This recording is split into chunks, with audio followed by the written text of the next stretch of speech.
ইয়া রহমান, ইয়া রাহিম, ইয়া জাল জালালি ওয়াল ইকরাম, ইয়া গফফার, ইয়া সত্তার, ইয়া জব্বার, ইয়া ওয়াদুদ, ইয়া আজিজু, ইয়া আজিম, ইয়া হান্নানু, ইয়া মান্নান।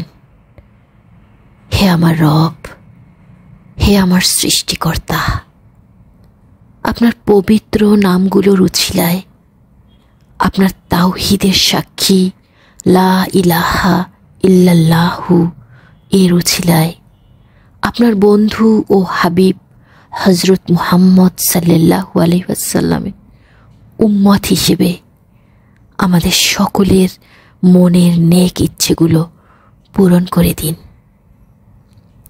অভাব ঋণ দূর করে দিন।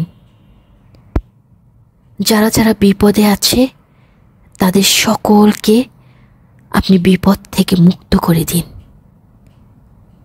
আমাদের মানসিক কষ্ট দুঃখ দূর করে দিন। আমাদের রিজিকে বরকত দান করুন। বাবা মা পরিবারের সকলকে নেক হায়াত দান করুন। আমিন।